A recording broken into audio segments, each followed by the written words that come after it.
तो क्या बुलडोजर से डर गए राजभर? तो क्या सपा का साथ छोड़ जाएंगे राजभर? तो क्या इस बार बीजेपी में सुभाषपा का कर लेगी? इन तमाम सवालों के जवाब जान लेते हैं। आखिर ये सवाल उठे कैसे? आखिर इनके जवाब क्या हैं? सच्चाई हम आपको आगे हुए विधानसभा चुनाव में राजभर ने अखिलेश यादव के साथ मिलकर चुनाव लड़ा था और 6 विधानसभा सीटों पर जीत हासिल की थी। लेकिन सरकार बनाने से सपा चूक गई क्योंकि बहुमत का आंकड़ा बीजेपी ने छू लिया था। आपको बता दें कि 2017 में विधानसभा चुनाव के दौरान ओम प्रकाश राजभर की पार्टी सुभाषपा बीजेपी के साथ मिलकर लड़ी थी।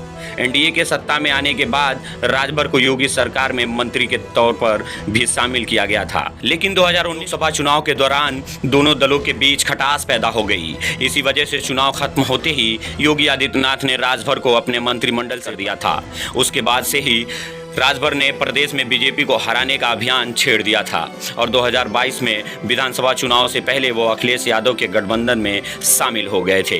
लेकिन नतीजे उनके पक्ष में नहीं आया। गठबंधन साथियों के साथ मिलकर 273 विधायकों के प्रचंड बहुमत के साथ योगी आदित्यनाथ दोबारा मुख्यमंत्री पद का शपथ लेने जा रहे हैं। उससे पहले ही विरोधी सपा गठबंधन में टूट फूट का दौर शुरू हो गया है। आपको बता दें कि विधानसभा चुनाव के दौरान ओम प्रकाश राजभर ने बीजेपी और योगी आदित्यनाथ के लिए जमकर शब्द छोड़े थे, जिनमें योगी बजाएंगे मंदिर का घंटा, चल सन्यासी मंदिर में और मोदी और योगी का बाजा न बजा दिया जैसे शब्दों का इस्तेमाल किया था।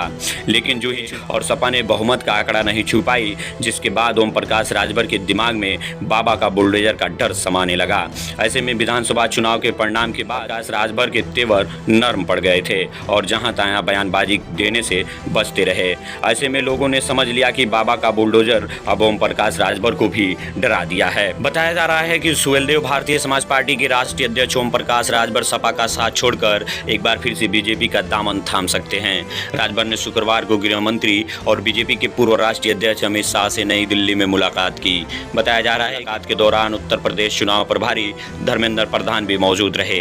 हालांकि इस मुलाकात को लेकर फिलहाल दोनों पक्षों ने चुप्पी साध रखी है, लेकिन बताया जा रहा है बैठक में राजभर के फिर से एनडीए गठबंधन में आने को लेकर चर्चा हुई।